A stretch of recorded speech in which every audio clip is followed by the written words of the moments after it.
Welcome back. Episode what, Matt? 114, 115? 114, I believe. Yeah. Episode 114 of the Grouch and the Brainstorm. Yeah. And I'm Mike, and of course, here is Jill. Hey, guys. Here is Matt. Hey, everybody. And here is the Grouch and the Brainstorm. And we were just having some really interesting conversations about Prison. prison and the restroom accommodations in Etiquette. prisons, Etiquette. and what it's like to take I don't know the nice word. There just really isn't. There's a lot of things I see on a daily basis. I don't understand. You don't understand why your camera ain't straight? Why can't I fix it? There you go. You got to turn it the other way. Just remember, always turn it when you think you would turn it one way, you turn it the other way. Okay, there we go. Look at you. Look at you. Just look at you. Now she's right in the middle. Man. That's right. Right in the middle where she belongs. So. Yes, we're talking about all the filthy things I see on a daily basis at the prison. So Pretty rough stuff. Huh? And the things that are said to me, and just Yeah. you could only. I don't even think someone could imagine. Yeah. I Remember mean, that there's. song, I Can Only Imagine? Remember? That's I'm horrible. picturing Jill walking through the tier, and it's, I Sing. can only imagine. You know? There's a guy on the commode.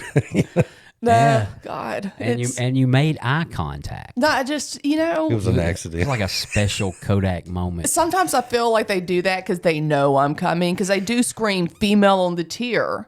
They have time to. Finish or pause or Stop, drop, and roll one.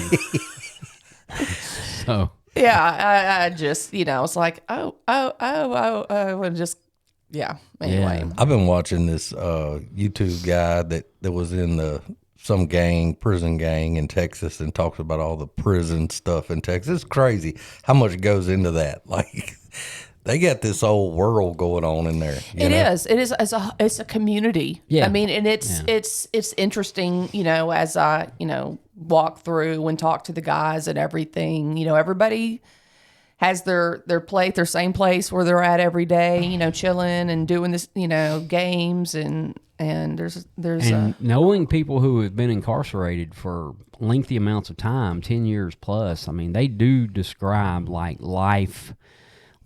Just you have to adapt. There's no choice, obviously, and it becomes like a whole little world. That's why some of them, of course, according to the one I talked to, why they struggle when they get out. Oh yeah, and a lot of people do suffer with the whole adjustment of it, especially when they first get incarcerated, and some people don't really adjust to it. And that's what I do because it's trying to make sense of something that just Don't make sense. it really is. And how can I help these guys to cope better in the situation that they're in? Well, so, I mean, I didn't even realize they actually had someone that would go in and try to help people cope. So we have a whole mental health team, and there's about 8 of us. Okay, that's I don't know why I said 8, because there's like not 8 of us. You were thinking of 8 is enough. Well, it Remember that most show, what- 8 is enough? I Little do. kid had the bowl haircut. And, I do remember that show. what was the brother's name? You had? I couldn't remember really anything. I think he played on Happy Days sometimes, too. But there's a whole team of us, and we help them, if they have psychiatric conditions, with their medications, and we have clinic available for them. And, I have a dorm, and I walk down the tiers fairly often on a weekly basis. So, just... You talk to them in their cell too, or just Do you go in the cell? no, I'm in a maximum security, so no. Yeah, I could imagine that'd be like a hostage situation. Yeah, that's... Or not create one. I go from cell to cell, and so unless it's clinic, and then they come in, to the courtroom, which is in a little small room in each of the dorms, and where I go, since it is maximum, they come in shackles. But I do all kinds of things. I just like going and checking on them. They get used to routine, and I'm getting to I know I know them. I get to know them and help them. It's just I like doing it, and they anticipate. They know when they know you're going to come, and they'll have things they want to talk about. And I help a lot of people just with a lot of anxiety. Yeah. A lot I of bet it anxiety is in there. and a lot of depression too. So I'm going to do whatever I can to, promote. Positive mental health. Well, seriously. No. Seriously. Well, I mean, and say the alcoholic. I was there at one time, Yeah. and the thing is, like, it was a prison in my brain. Yeah. Yeah. And like, I didn't know how to escape that. And, we talk about the bondage of self, and some of these guys like that I talk to are there, and they're in there for life plus, Yeah.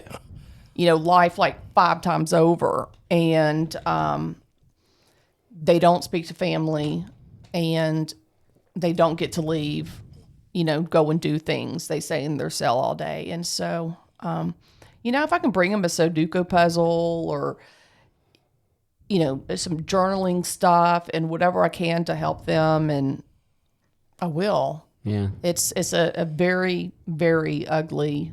Situation. It really is. And it's not ending for most of them. You're right. It's going to go on for their life because of Yeah. the crimes they committed. I was thinking the other day I'm going to grow old with them. Well, wouldn't quite go there, but Well, yeah. I mean, I'm there more than I am at home. Yeah. Yeah. they are too. So y'all have that in common. Mike. Wow. Yeah. Well, I mean, I think that's I think it's good to any time that you can have some kind of positive reinforcement in that kind of situation. I would imagine it'd be pretty hopeless, Yeah. especially in the beginning. I got no life sentence or whatever, and it's Yeah. just like There's this probably a lot of sucks. one day at a time in there, though. That mentality, you have to have that. Well, and a lot of these cells are so small, and they tell me like the walls are starting to move, and it's not uncommon to have hallucinations when that kind of stuff starts setting in. I know that I do suicide watches a lot. Yeah. Now, have y'all had any? Oh, I mean, yeah, there's not since I've been there. But absolutely. Absolutely. And so I'm very diligent in, watching and listening, to people's behaviors and how they're doing. And there's a guy I'm working with pretty intensely right now because he's showing a lot of symptoms, but whatever I can do, to just make their life a little bit easier. And, but I just couldn't imagine. So other than the morbidity that you've been involved in, what else you been up to, Jill? We haven't seen each other in a couple weeks. Actually, Has it really been a couple of Yeah, weeks? we actually missed a week. Oh, We did not record 1 week due to scheduling and other issues going on. So Really? Yeah, we didn't release an episode last hey guys, Sunday. I miss Jill, your faces. you live here. And I I'm do- sorry. I just woke up from a 3-hour nap, and I'm nothing still wrong kind with of that. like foggy headed. I do know you you've been relocating snakes. I saw that. Well, guess what, guys? It's that time of year again, and the other Reload. day Reload. I had the double whammy. Relocated to hell. relocated to Jesus. I went in to get the eggs, check on the chicken, snake, and I was like, and I'm not gonna lie, guys, I have a phobia, and this is not something I'm just throwing around lightly. I do have a phobia, a very irrational fear of snakes, and it just paralyzes me. My dad came and took care of some business, and then I was like, well, that's done. Let me go. And the chickens escaped, while we were trying to kill a snake. And Chickens ain't never got your back, dude. They all just ran. then they were like, bye. Well, and then I went back to, close them all in and shut the gates and everything. And then there was Snake B. He suffered the same fate as Snake A. You think they would send an email or something like, "Hey, Jill's on us today," Or maybe when he not go slithered there. over, he saw snake A I on the think they're ground. greedy, Or you know. smell it. Yeah. They're really good smellers. And maybe he was just sitting there and he was already in there and we didn't even know it. Well, I think their primary sense is something to do with their nose or something. Yeah. Oh, you'd think so. Or some kind of. I mean, if you ever watch a TV show and they try to show the camera through the eyes of a snake, everything looks like a Predator movie. You know. Yeah. Well, it's pretty, yeah, so that's drastic. happening again, and I'm seriously contemplating. Moving. hiring Billy the snake hunter. Come. He's right down the road. I'm contemplating getting rid of my chickens because it's. Wow, the snake will take care of that. You don't have to contemplate it. Well, no, I mean, like They're they're not going eggs. to eat the chicken. Well, but let me tell you something. you're Both right. snakes See, the chickens had, ought to be like, able to kill the snake. had eggs all in their throat. Yeah. It was so gross. I just Hard to talk to whenever they have eggs in their throat. Shut up. And I've tell you, the chickens can kill these snakes. I've seen the peckers on these chickens. They're huge. They are. They'll just tear that snake up, man. damn, Mike. Yeah, yeah. All this prison talk got me riled up. Yeah, no. I mean, what's been going on with me? I work. I Yeah. can't think of really. I started Pilates. Yeah, yeah. I heard And that. so, yeah, I'm enjoying that. I was having some pretty intense back pain, and that is gone after working with Jonathan and doing Pilates, and I'm really excited about that because that was pain's no fun. Pilates. You ever done a Pilates, Matt? I'm trying to figure out, is that Italian? Is that a Yeah. Italian dish? Or Say, actually, it's a yeah. Like the waiter says, "Hey, how would you like your Pilates?" Yeah. You know, and you're like, with rare. cheese on Over it. pasta. You have a rare Pilates. Yeah, I don't think I have. I don't think I've done that. It's just stretching, and it feels actually really good. So, My brother did yoga one time, and he said he went, and there was a bunch of ladies in there, and his wife wanted him to go with her and do it. And he said he got in there, and they were like, "Okay, let's do the whatever the most basic stretching position is." Like, downward dog. yes, and he just laid on the floor in a ball, and all the ladies did all the other. And he goes, "I couldn't move. I couldn't move my body. I couldn't even do that." So, Oh, yeah, That's so, what Pilates is all about, isn't it? I've actually never even seen anyone on television do a Pilates. I don't know what that is. it's stretching. I mean, it just all it is stretching, and you have all these contraptions and gadgets that you use to stretch. Things, little harnesses you put your feet in, and Too bad old Richard Simmons didn't live long enough to see that. I think he may have Oh, really? Well, you remember he was real big on what was it like aerobics. aerobics? That's right. He was real big on aerobics. you couldn't even do it unless you had them shorts. So you know that was kind of a No, rule. you're right. The well, no, when American the flag women, shorts like you have, man. we had the leotards, unitards with all the shimmery business. But yeah, I remember growing up, my mom had the Jane Fonda album Yeah. of aerobics. Yeah. or I think something everybody like had that. it. It was a book with it. Everybody's mom had one, and then after that, it was yoga? Yeah. Yeah. I mean, a lot of this has been around for a while, but it just became very faddish. Is faddish a word? I don't know. Well, I just made it one, damn it. It is, yeah. 'Cause I had I had a guy yesterday tell me, it's one of my customers, we stopped and talked to me. He told me that Chuck Norris taught him jujitsu while they were filming Walker, Texas Ranger. Wait, what? Huh? Yeah. Who? Your friend? A customer Oh. said that, and they were filming at the courthouse in downtown Fort Worth, and Chuck Norris taught him jujitsu while they were doing that. Do you believe this guy? Well, I mean, I have no evidence to prove one way or another. Well, that's pretty cool if you did. I mean, mean- I'm sure you would love to have a nunchuck session. That show is basically the same episode for 5 years in a row. I've not watched one. Yeah, it's not much to it. I Not think a my lot of son drama. liked it when he was a little kid. I liked it too when I was little, but Yeah. there's not much, Academy Award storytelling going on in those. Matt, what have you been up to? Man, just living the dream, man. It's summer's here, rolling. Summer is here. Yes. Rolling. It's been in the 90s this week. And it's Memorial Day weekend. Memorial Day weekend. I think it's gonna rain. I think it's supposed to rain for quite a while. Yeah. We had a lot of good feedback. We had the event at the club the other day, and Lisa spoke and had a lot of good stuff. Yes. People commented and things, and that's really cool. And she did a great job. And just doing the day-to-day stuff. Nothing too wild. Just nothing wild at all. And Just Lisa's clip on Facebook has been viewed 455 times. Well, I viewed it 452. Well, of that those, makes so. sense. And then we have over 10,000 listens on Spotify total, which is pretty cool. We haven't added any additional. We have Followers? added. We've added 3 followers. But we haven't added any countries. It's still the same. Czech Republic was the last country. That's still a lot of countries. Yeah. I mean, it's 31, 32 countries, something like that. All right, Antarctica, where you at? Yeah. Some cold son of a gun sitting Hey, up there. man, if their radio works and they can get, I don't know if they can get the internet.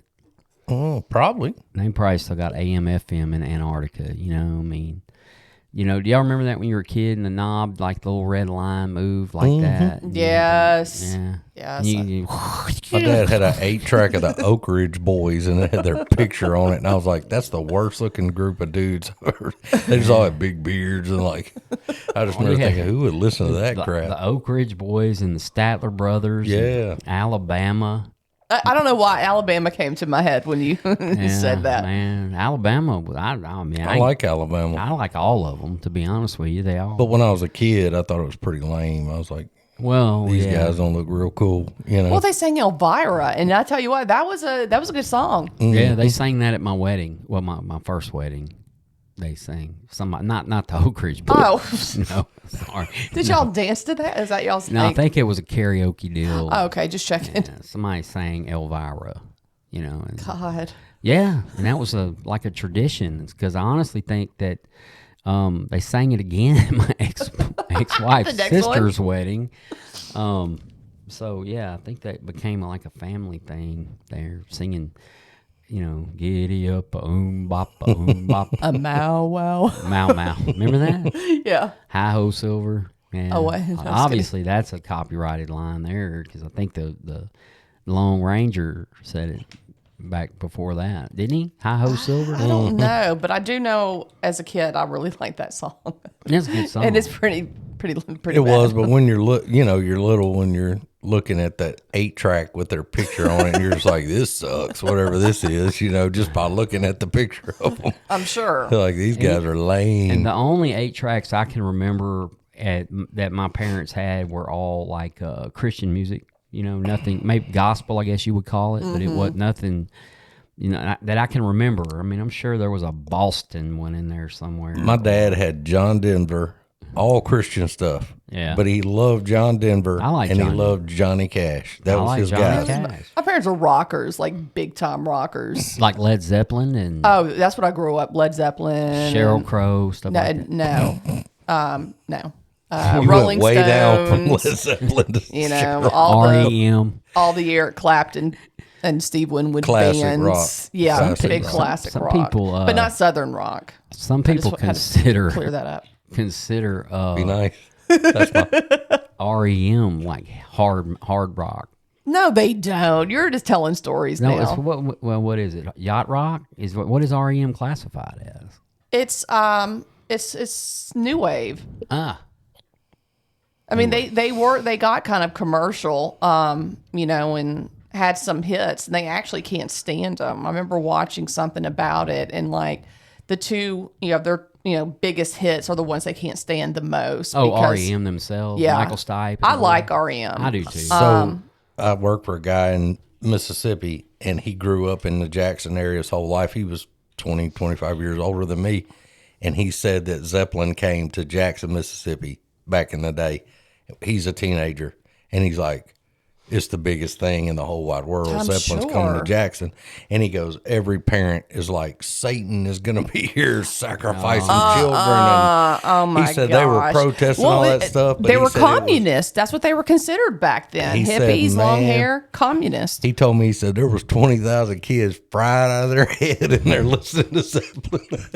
But he said it was awesome, you know. I'm sure it was. My dad has told me lots of stories. I think they attempted, but they were so screwed up they didn't make it till the end of the concert. Isn't it funny how we Led look, Zeppelin or your parents? we look back like you look back, especially like at music because it's popular. But you look like I like all kind of stuff, but I love Jerry Lee Lewis. But my kids will listen to that and they're just like, that's lame. And I'm like, for his time in the 50s, man, he was cutting edge guy. Like they were like, this dude, you know, Yeah, wasn't some of the he? stuff Did he he's marry his singing- daughter or something gross? cousin, might as well be. Yeah. Joe B actually went to school with Jerry Lee and Mickey Gilly, and they're all from Faraday, Louisiana. Yeah, Faraday, however you say it. But Faraday. Yeah, they did. They went to school with those fellas. So, But I mean, you look back at that kind of stuff and you look at even like Elvis and all that, and everybody's like, my kids would be like, how's he the father of rock and roll? That's not rock and roll, you know, what they hear. But for the times, it was, you know. It was, yeah. I mean, there were hips gyrating and Yeah. well, and you also have two Elvises here we're talking about. You know, you have the big Elvis and the little Elvis, and you know, you got the big one where he's singing and sweat's pouring He's down the done- side oh, of his I head. see what yours. I was like, I get it Yeah. now. Yeah, I remember the day Elvis died. I Really? do, yeah, I remember. And yeah, I do believe my mom cried. I mean, I'm not trying to quote the 1970 something song or anything, but I do. I remember it was like 1977 or somewhere in there, and Elvis died. You'd think it was a big deal. I mean, it was huge. I mean, I think I cried when Michael Jackson died. no. Oh, I can't. I can't. Little Richard. No. I think I cried when Corey Haim died. Yeah. Well, luckily Corey Feldman's still around to entertain us. Just kidding, I didn't cry, Corey- but I was in Corey treatment when that Feldman. happened.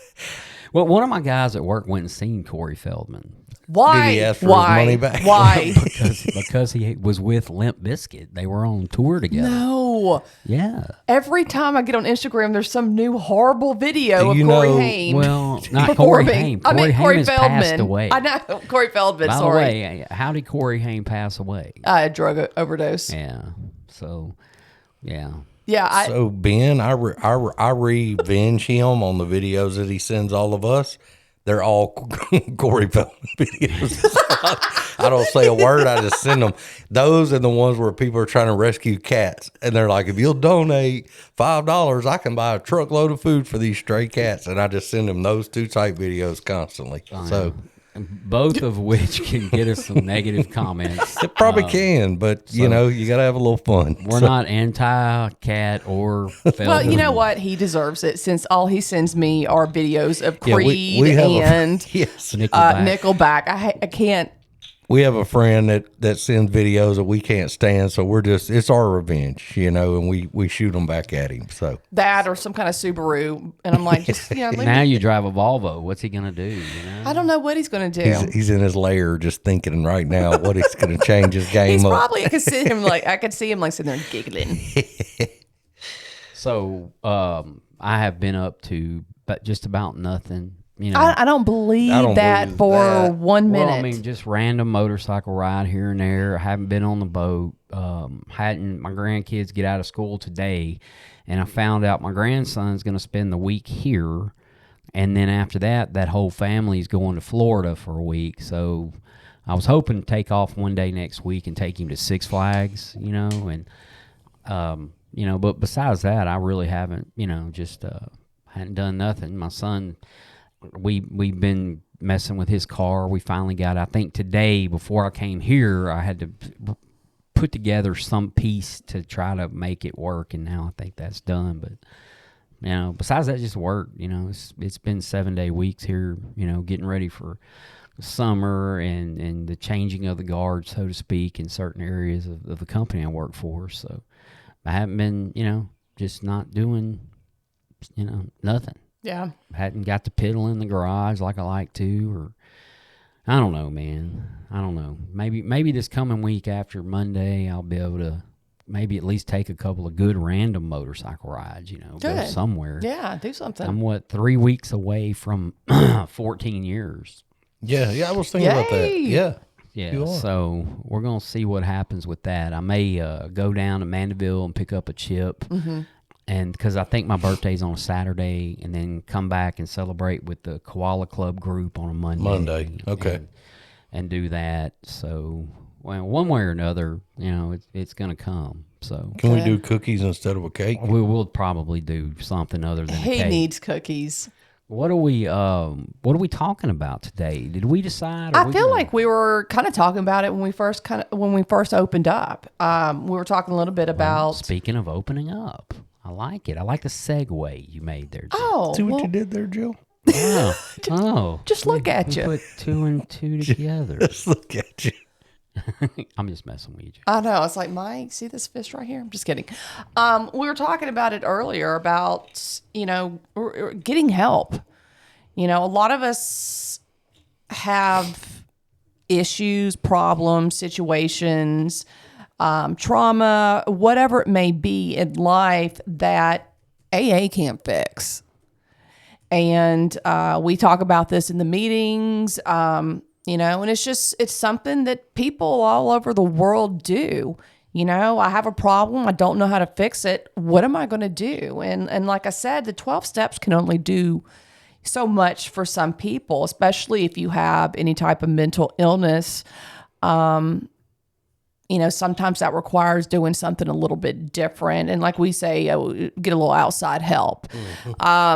And I don't think it's that uncommon for a lot of people to, especially if we've been drinking and using for decades, years, whatever that be. And the thing is, a lot of us do not know how to deal with emotions. Well, and kind of going back when we were talking about the folks that get out of jail and they can't adapt to society, it's kind of hard to adapt to society when you first get sober.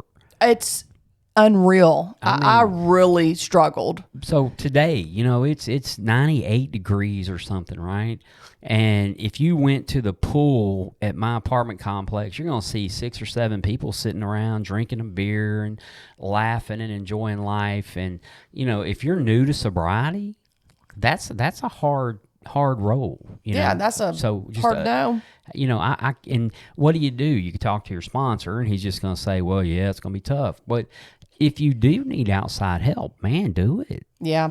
And it's just, there's so much going on in early sobriety where things are starting to be uncovered that we have been suppressing for a very long time. And we're dealing with our defects of character. I mean, if we were going through the steps, I know that when I started, when I got sober, I had a really hard time dealing with emotions because I was suppressing a lot of things that trauma and things that had gone on in my life and grief and whatnot. And I was all over the place.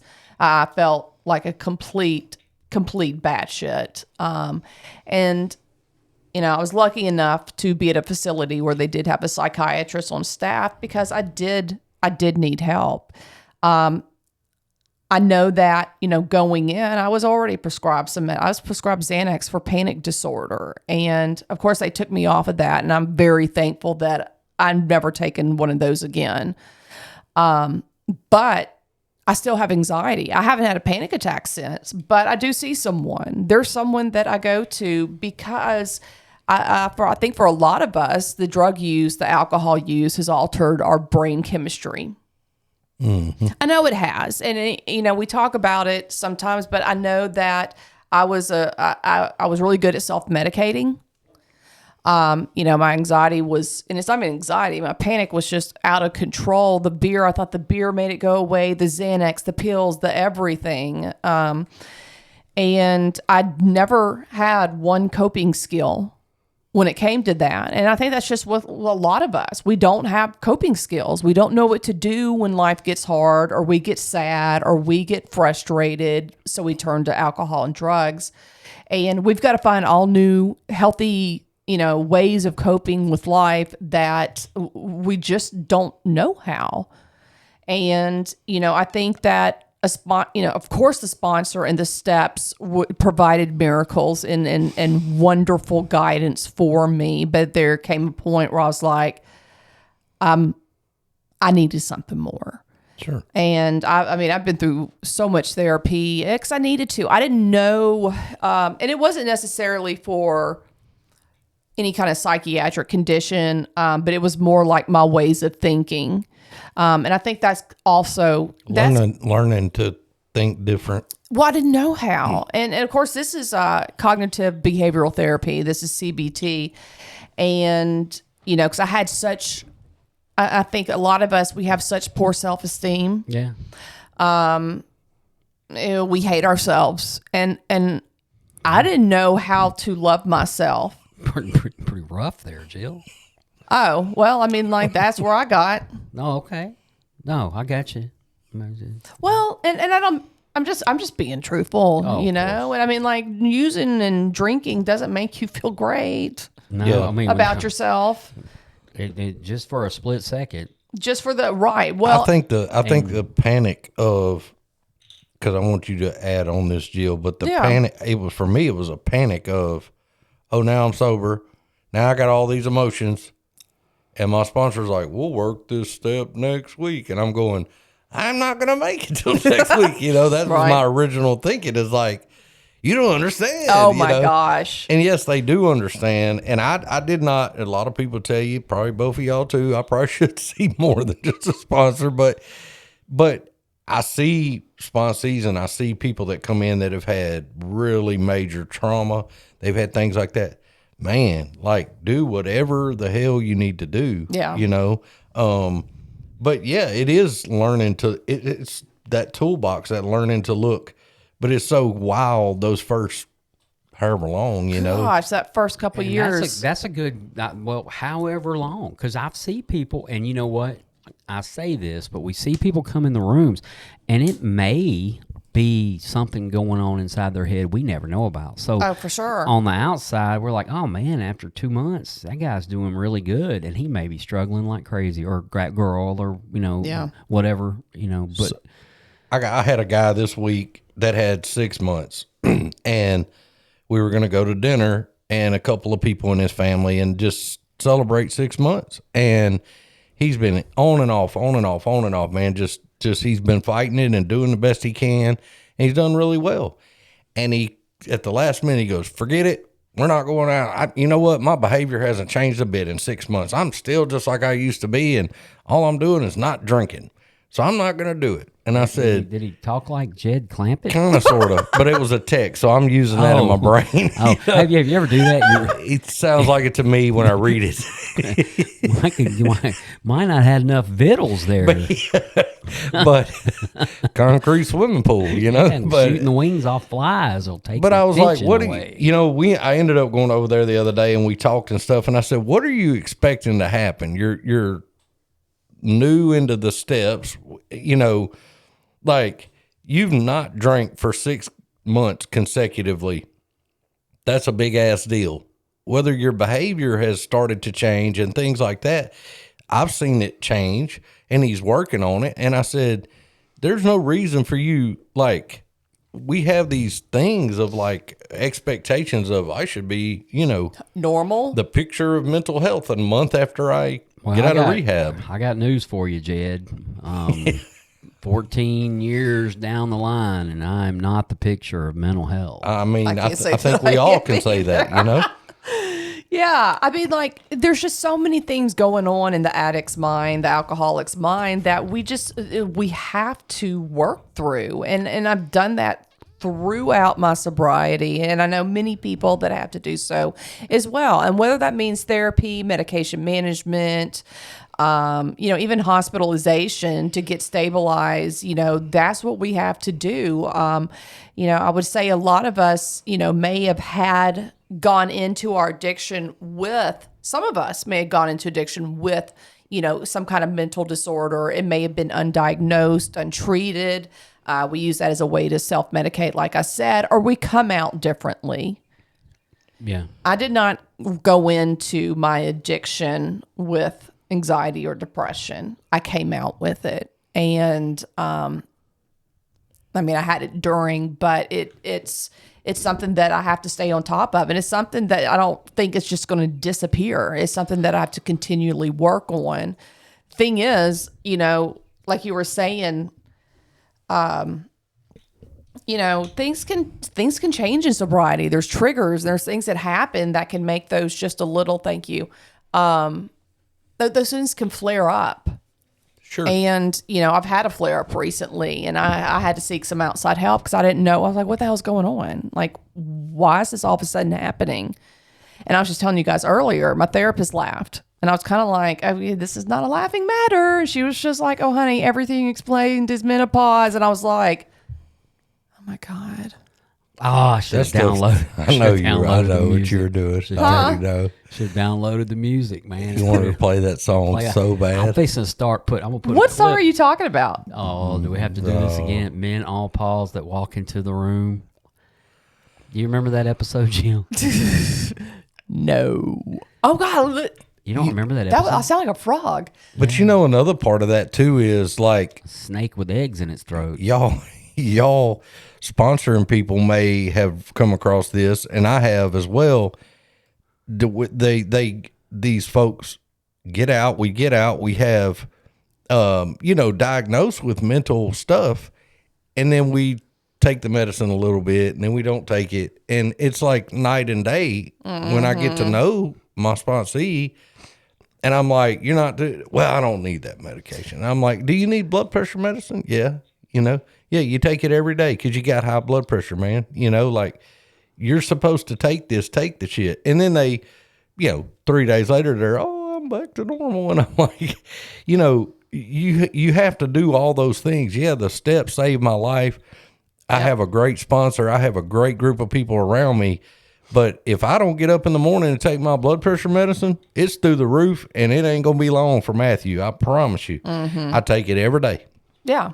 Well, I take the medications I need on a daily basis. Alcoholics Anonymous does not lower my high blood pressure. You know what I mean? Well, exactly. And like, it's just something that I have to do. And it is common with a lot of mental disorders. People start to feel better on them, on the medications, and they're like, oh, well, I'm just fine. Yeah. And then stop taking their medications. But, you know, this is an outside issue. This is not something we really address in the rooms. And we don't. And for some reason, But it's in the big book. in a room where alcoholism, we call ourselves anonymous because there's various reasons, but alcohol addiction or being a drunk, whatever, there's a stigma, right, about it. So we call ourselves anonymous. Then we also tell people, you know, tell us everything about yourself, right? Mm-hmm. The minute they start talking about mental illness, there's a stigma. yeah, no, I agree. And I think that's why a lot of people don't get the help that they need, and they fight it and they don't address it. And we, you know, this is something there's a lot of suicides. Sure. With the people that, Well, you know, let's look just at us, the three of us right here, right? yes. We've been doing this show for 2 years, Yeah. right? And there are 2 guests that were supposed to come on the show that have taken their life. Yeah. They didn't ever make it to the show. So that's just, I mean, think about it, right? Yeah. That is, yes, there's a lot. And it's always the one you'd never think, like, what? Mm-hmm. You Yeah. hear it. And we know people in our groups, various groups and you're just like, what the hell? Well, and like I said, they're not, there's a lot of shame, I believe, and a lot of maybe I can figure this out myself. Maybe this will go away. But the alcoholism did. And they go back to their old coping skills, which is self-medicating. You know, because it did work for us for a while. I had a guy that I sat down with, and he asked me to sponsor him, and we started talking, and I realized this gentleman had been in mental institutions almost all his life, and he had some serious mental things going on. And I don't think addiction to a substance was his actual, it wasn't even in the top 10 of problems this old boy Yeah. had. And after looking at that and talking with him, I was like, buddy, whatever they're telling you to do, you need to do that. Like, let's follow that to a T. We can do steps all day long. I'll do them with you. We'll do whatever. You can call me every day. We can read the big book.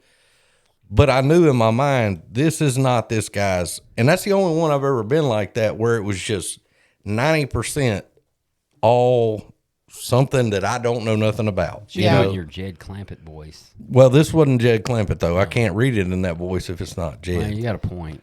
So you gotta get in my head, Mike.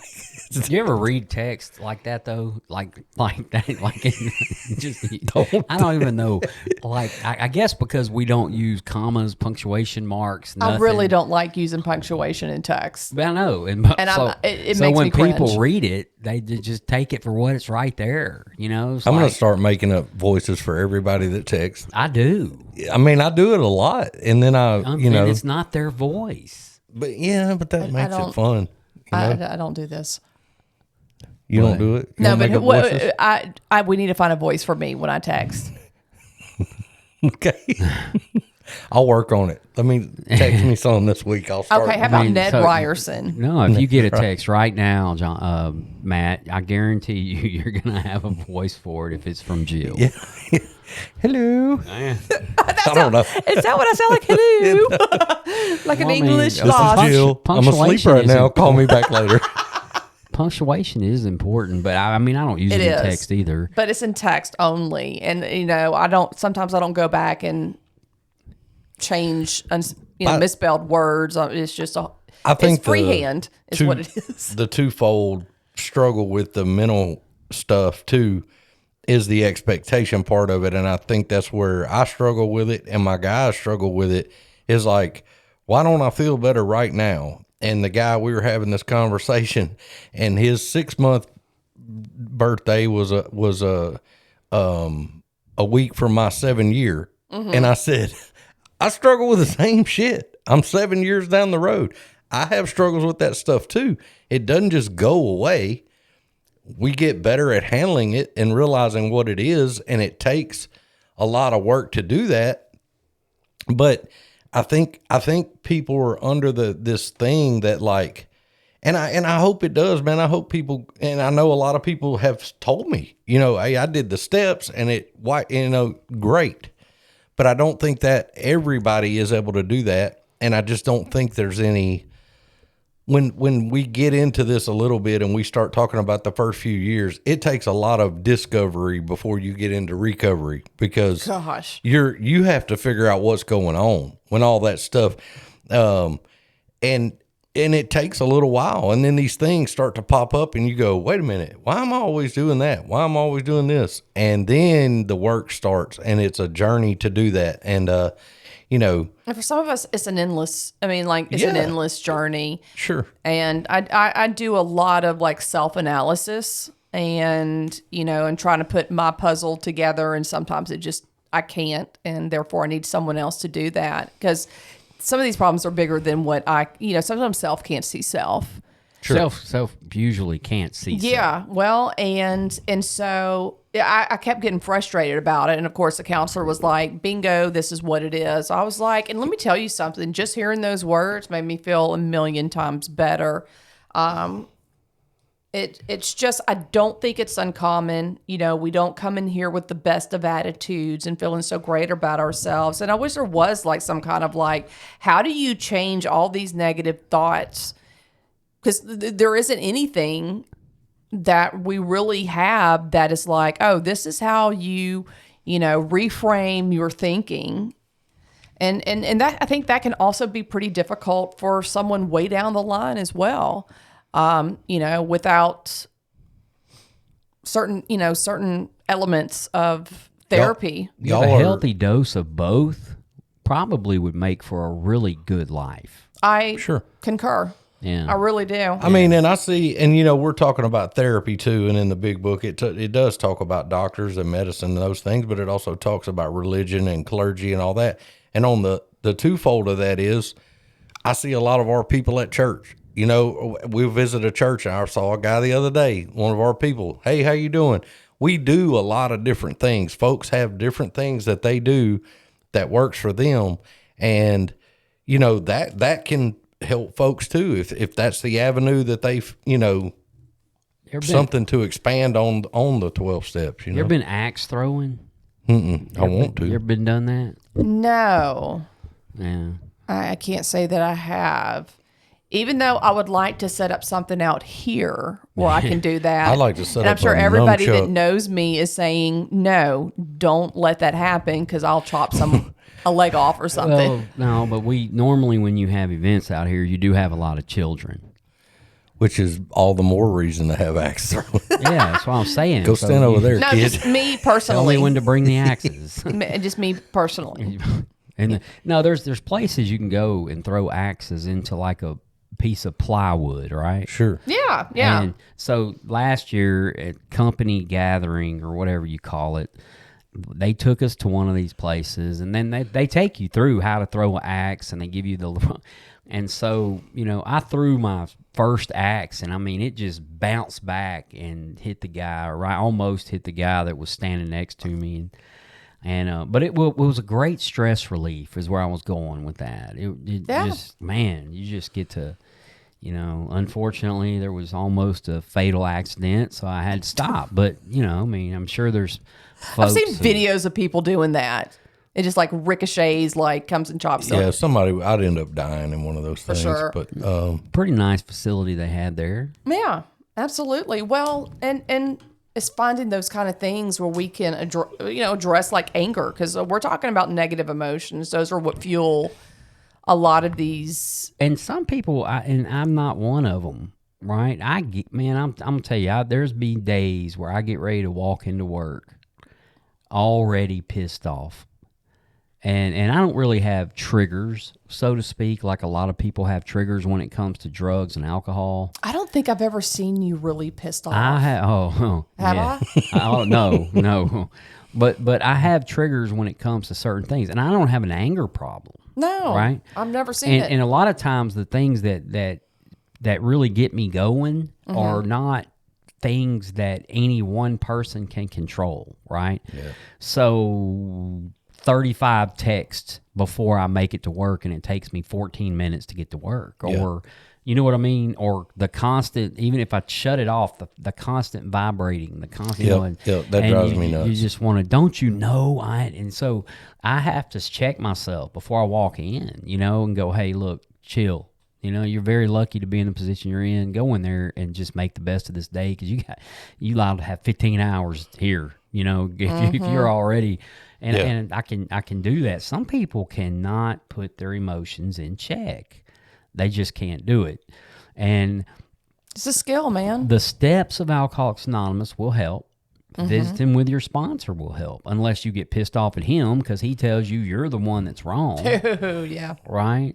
But the seeing a professional when you can't do that, a lot of the times the decisions we make that are bad, that have consequences, are decisions based on how we feel that minute. Yep. And the promises of AA tell us that, you know, we will intuitively know how to handle situations that used to baffle us, right? And what do you do when you get baffled?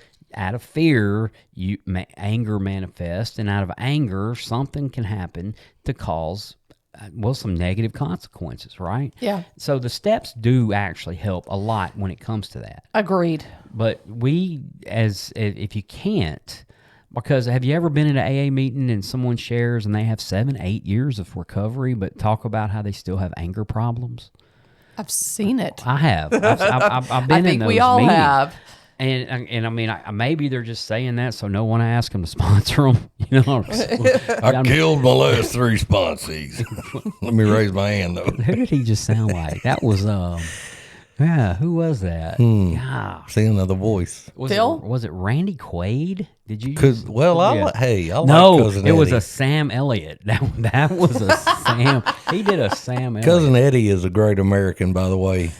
God bless. Well, he is. I mean, I can't wait to see, you know, what comes up with him at the Diddy trial. But What? shitter's full. that was his whole role. He's made sure the shitter got He's him. been mixed in with that? No. Oh, But he okay. I was should like, be. There was just some humor in there, Jill. It's Okay, sorry. Randy Quaid? You know what? Just y'all leave What me does he alone. even do? I mean, now He's he an in real actor. life got in trouble Yeah. at the hotel. Yeah, I remember you that. remember that? Yeah, He yeah. ran up like a humongous bill at this high dollar hotel, and they're just like had to evict him, dude. And he's in like a I don't know, it was one of them fancy penthouse. LA. They're like, he owed us $100,000. I'm like, how do you let somebody at a hotel owe you $100,000? Yeah, Like, that's on you, dude. yeah, I stay at the Motel 6, man. They kick you out 2 minutes after 12. You're done.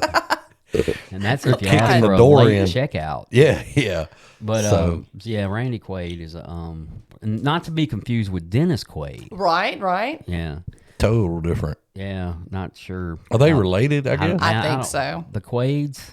Yeah. I got to Google it right quick. I've never thought of that in my whole life that they Man. could be related, but they have the Remember when same. people used to have I the think there's a young one now too, like a young actor. little Quaid. There's a Lil Quaid. Lil Remember, Quaid. remember That when sounds people like a used to have the rapper. murals across the back of their truck of like a horse running? Oh my in a God! field? Yes, Matt had a Randy Quaid on the back of his with that goofy ass hat from. with an American flag flying in the back. When he goes to Vegas and he's gambling with Clark, man. the that's- first thing that popped up oh. on Google are Randy and Dennis Quaid related. The first thing, all I put was "are Randy." And the first, Stop it. Yeah. Yes, Randy Quaid and Dennis Quaid are brothers. Nuh-uh. Yes. Yes. Isn't- Randy isn't is there the a- older brother of Dennis. They share the same parents. William Rudy Quaid and Juanita Bonadelle Nita Quaid. Wow. Yeah. Isn't there there's a young Quaid out there? Well, I'm fixing to, is there a third Quaid? And then, you got Randy Travis and Travis Tritt, who no, are not not related. absolutely not related. But and then there's Travis Mullins and Travis Tritt. Same person. You never see them in the same place at the same time. You know what I'm saying? Yeah, you can't say they're not. Come on, Travis. Yeah. I saw him the other day. He's looking good, man. Travis Tritt? What? No, Travis Oh, Mullen. just checking. Oh, Travis Tritt, man. I remember when Travis Tritt came out and, man, everybody talking about, all the girls talking about how good looking he is. That's a good looking man right there, And that's Didn't he like- have like a mullet? I think he had, Got- no, the mullet was Billy Ray Cyrus. No, Yeah, no. that I mean, was it the wasn't OG. as extreme as his, No, he but just he had kind of long hair, like rocker hair. He didn't really have a mullet. I think he had a mullet. Jack Quaid is the son of Dennis Quaid and actress Meg Ryan. Jack is a well-known actor. I think he's doing like superhero movies. A lot of those for some reason. I don't know. I don't even know how we got into the Quaids. And you're looking at two totally different genres these guys play in, man. I mean, like didn't Randy Quaid play in Kingpin with Woody Harrelson and when he milked the bull. yeah, yes. Turner Classic Movies is just a great place to find these things. Man, that was It- Kingpin God, was those are classics. Kingpin was fantastic, and Bill Murray was in that. Yeah, Bill Murray and Woody. Woody Harrelson. He said, "We don't have a cow," And I'll be honest with you, I don't know if Woody Harrelson's a good actor or not, but everything he He's plays funny. in, I like. I do too. And did you see the guy on Cheers passed away? Yeah. Yeah. The Norm guy played Norm. Yeah, passed away the other day. I never watched Cheers. I didn't either. It just looked stupid. Yeah, I never watched it. Never, you go to Boston, it's a big deal, but I never got into the show. The final episode was sad, even though I didn't watch it. Kind of like the final episode of Fresh Prince of Bel-Air. What a sad show. The final episode of Good Times was sad. Really? Yeah. I did watch the final episode of Seinfeld, and that was freaking They hysterical. did have some big watch parties for the Seinfeld. I remember that one. the airplane. Yeah, I remember that one. Wonder Years, final episode of Wonder Years. That was a damn good show. That was a good show. Seinfeld with the serial killer that got in the cab with Jerry and George, and George wasn't a good tipper, and the serial killer was like, "Why you don't leave a tip?" He's had killed a bunch of people. He's like, "That's inexcusable, being a crappy tipper."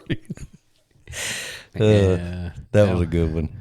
Randy Quaid actually has a star on the Hollywood Walk of Fame. Oh, I But believe not that. Dennis. Oh, I don't know. I'm sure Dennis does too. It's I like, poor just, guy. Wouldn't that suck? Like your brother has one, but you Played don't. Cousin Eddie for 20 years. Right. and that's what you're known for. And then Dennis, I don't think he has a single. I think every family has a Cousin Eddie in it. You know what I'm saying? Like when he's going through the grocery store and he's stacking all that dog food he's in the actually buggy. he's going through a Division One Walmart. Really? Yes, and they got Old Roy. They're putting like 50-pound bags, and if y'all don't remember, that's what they all looked like back then. Not all the people, but all of the Walmarts looked like that. They didn't have the super centers, you know. Yeah, yeah. So my very first date, right, probably the only actual date I've ever been on, was to see National Lampoon's Christmas Vacation, and that was in 1989. Such a good movie. Yeah. I mean, it's become a cult classic and something people watch as part of their Christmas. Kind of like Elf. Yeah. Everybody's got to watch the Not Toy Story.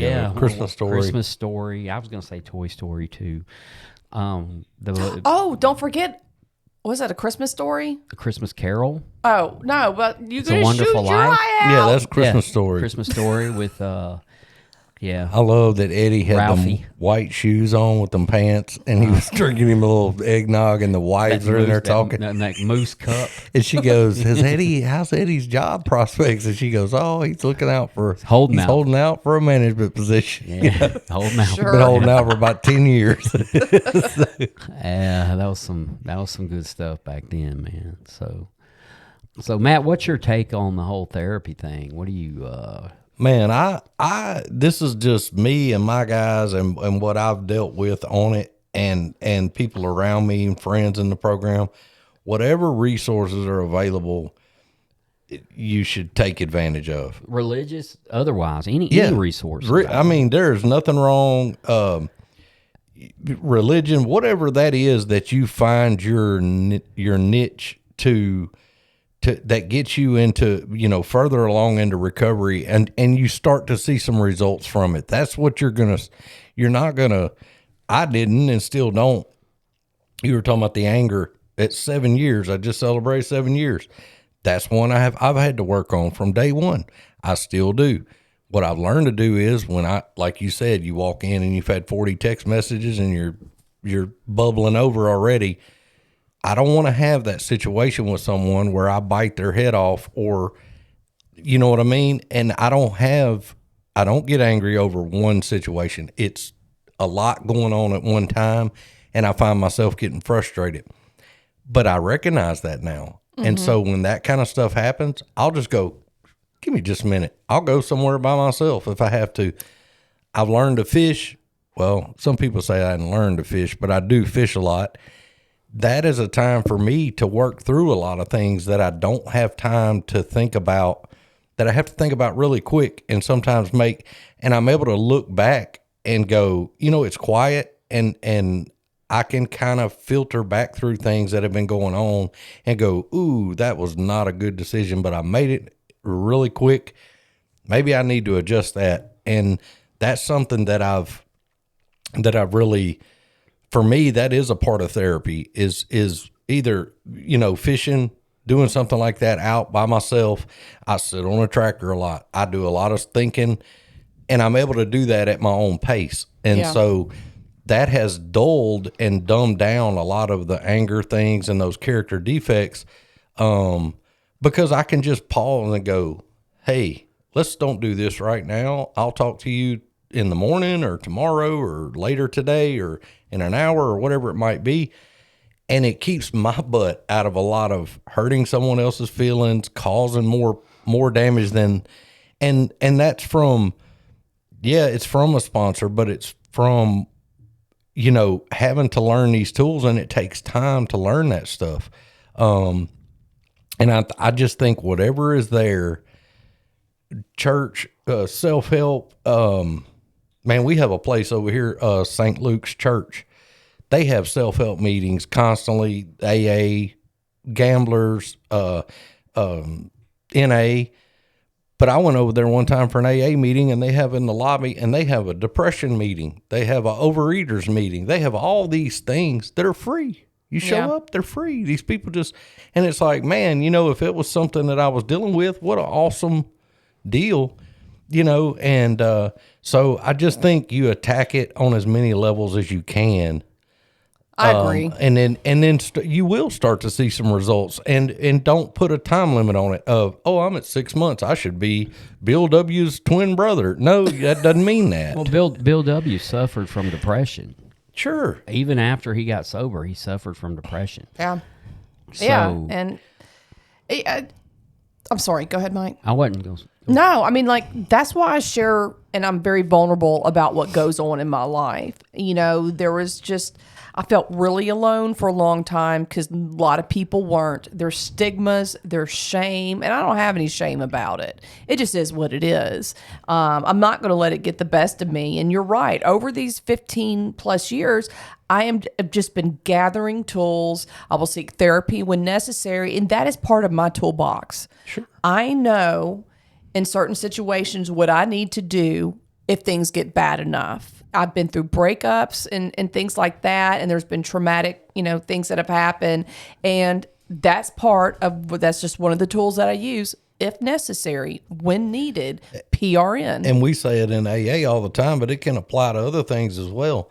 Take what you want and leave the rest. When you need it, hey, Yeah. I may call somebody and go see them a few times, or I may talk to my pastor or whatever it might be, and whatever avenue you go, and just, let the storm pass and work your way through and as you start to go through those storms and you go, okay, I made it through there. I didn't pick up today. Right. Your self-esteem increases. My attitude might have been crappy. I might have been crying, yelling, screaming, whatever it might be. That's okay. Yeah. At the end of the day, the goal is we don't do that because we're just making it worse. And then the feeling and the experience of it comes in and goes, oh, I've been through this before. And I made it recognize through. And I made it through. And here's what I did. And now it starts to domino, and I agree. And, I just hope that there's someone out there that's just not so proud that they can't ask for a little extra help if that, becomes the case in their sobriety. So There's not many things I would trade my peace and my serenity for. So I was, you talking about you being honest, and I'll be honest about it too. So I went through treatment, been my whole life, never taken any type of, they didn't give me any type of medication. They didn't do any of that stuff. I get out of treatment. I'm 7 years sober. So at 5 years sober, taking no medication but blood pressure every day, I'm struggling. 4.5 years. Can't sleep at night. I'm having all these things. I'm doing the 12 steps. I'm talking to my sponsor. I'm doing all these things that they're telling me to do. I had a lot of life stuff going on. I was going through a divorce. I had moved. I was living in a little apartment trying to get through that. I had changed jobs, all these things at one time.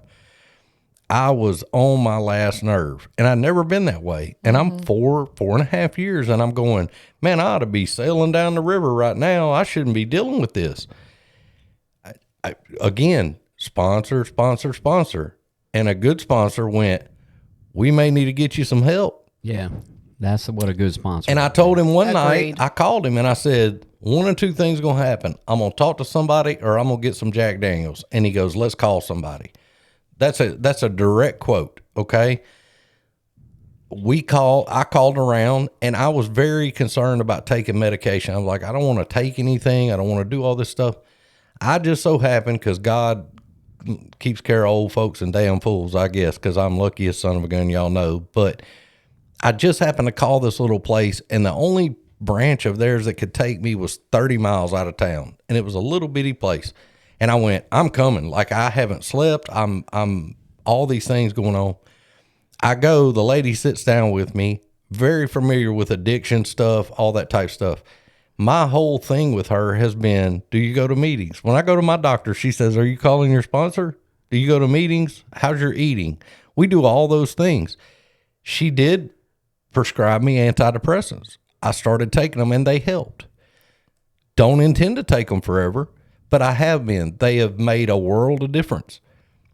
We've talked about already coming back off of them. That thing is kind of past. It was for a season, and I love my doctor. but I was kicking my own ass. I went, man, you ought not be doing this, doing that. And after talking to my sponsor, I said, why would I be depressed all of a sudden at 4.5 years? And he said, you've been depressed your whole life. You just didn't know it.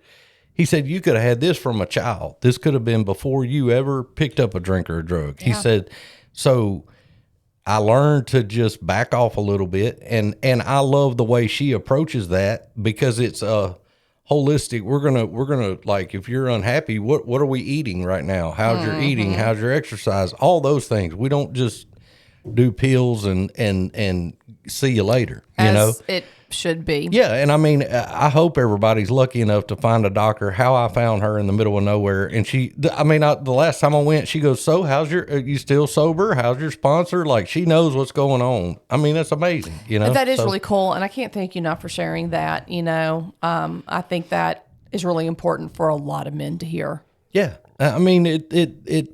You know, we men especially will sit down and we don't feel like we can say that kind of stuff. And I think, again, too, you can take the pastor and you can take the doctor and all those things, but it all went back to Alcoholics Anonymous and having a sponsor that knows what's going on and that I talk to. And so this wasn't a big surprise of any of this stuff. And we talked through it for a long time before we ever did it. But that he helped steer me in the right direction, you know? It's the aftercare can really only be possible if you're sober. Yeah. Sure. No, You know, you're if you're right. still in active addiction, none of that shit's going to work. Right. Nope. It's just not. No, it absolutely won't. And I've never been to a therapist. Okay, I'm sure a lot of folks think I should. Me and Jill didn't want to say nothing, right? What voice was that? That was the one This where Pepe Le Pew voice. that's the same one where he was doing this the other day. Me and Same Jill guy. don't want to say nothing. Hey. But I've never been to a therapist, right?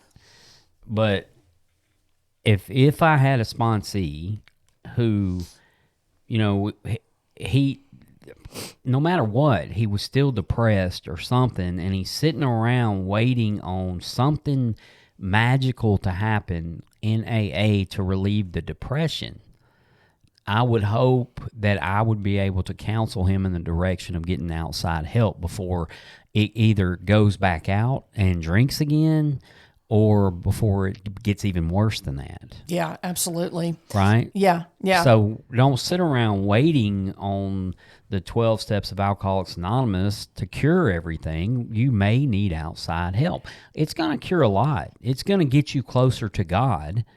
And God gave us doctors. And I know God gave us weed and alcohol and everything else. We ain't got to go there because that's what you're going to hear from them. Mm-hmm. But he also gave you life and free thinking and choice. Hopefully the steps in Alcoholics Anonymous will give you enough clarity to say, hey, I need to go see somebody. The thoughts I'm having or this feeling I have I can't shake are not good. Yeah.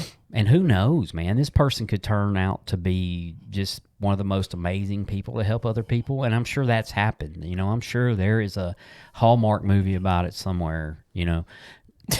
Yeah, it was. It was called Groundhog Day. Remember Bill Murray? That's and Groundhog? literally one of the best Hallmark would be- movies. Yeah, yeah. They're making a Groundhog Day 2, But So they're just going to release the same movie. oh my God, Mike. Mike's a golfer, but Bill Murray in that Zombieland movie.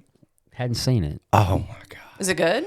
Is it about zombies? It's about zombies taking over the world, and Bill Murray, they go to Bill Murray's house. He's not a zombie, but most of the world is, and they're chilling at his house. And he's like, yeah, I kind of like the zombie thing. He goes, I played Riviera today. Walk right on. Nobody stopped me. You know what's interesting? I just mentioned Ned Ryerson. Yeah, You know who Ned Ryerson is? I don't know. Needle Nose Ned Ryerson. No. He's from Groundhog Day. Oh, no, I don't know him. Let me look him up. In the Ned meantime, Ryerson? While I'm Needle looking up, Nose? Okay. While I'm looking up Ned, do we have any announcements? Everybody's got to think. No birthdays. No. Nothing? Can't say that I do. Let's see. Let's think. And I do know who Ned Knight Ryerson is now. Yeah, Needle Nose. Yes. And Groundhog Day, 1993. That one came out 2 years. I thought that was later than that. 2 years after I graduated high school, Groundhog Day came out. That's Wow. the year I graduated. 93. Y'all, I'm just kidding. Yeah. So, Y'all are on. So I guess that we don't have any announcements. I think that is the announcement. Yes. okay. So we gotta play music no matter what. So we now have 82 followers on Facebook. Yeah, So- killing it. Between now and our recording of the next episode, which hopefully we get to record Monday, we will decide when we can get together and do a live stream. Okay. So yeah, a live stream means we have people. Oh, yeah, I on like that. Facebook. Yeah. we are talking through Facebook with a live show. Yes. Randy Quaid might even call in. We don't know. No, it ain't a call in. People join I mean, the live yeah, stream. you know what I'm saying. And view it. It's almost like And Jill the, know. the live thing you do on Yeah, Instagram Live. Instagram, IG yeah. Live. Yeah. So 82 followers is amazing. Our listens are down on Spotify, but for some reason they're up on iHeartRadio. I don't know. So given those stats are kind of strange, and I don't know who keeps them up. YouTube, we have golly, what? 3,600 plays. 3,600. I don't even know what iHeartRadio is. I have the app. It's a it's It's like a radio station app, but you can listen to podcasts. You can listen Oh. to. Yeah. I mean, thought you this can was listen like a to- radio station you dial in. You can actually go on it. 89.7 You, AM. you can do that too. You can Oh. go Kinda local like that. radio. You can do Oh. But podcasts. I tell you what, I'll do all the research and I'll share that data with you. Do you say data or data? Data. Data, yeah, me too. Yeah, I it's don't know important why. that you say data. Yeah, Is it? No. but I'll share that data with you, and we'll get a live stream going, and hopefully here soon. Maybe I know it'll have to obviously be on a Saturday or Sunday, but maybe a Sunday afternoon. And what we'll do is we'll go ahead and announce it on Facebook before. We won't do it on our show. We'll do it on Facebook, and then everyone can join in. 82 people following. To me, that's pretty good because considering we struggle for followers on, we have 82 on Facebook. And we ain't had a Facebook page for 3 months, and we have 173 on Spotify, and we've been doing that for 2 years. So Yeah. Yeah. Take it off.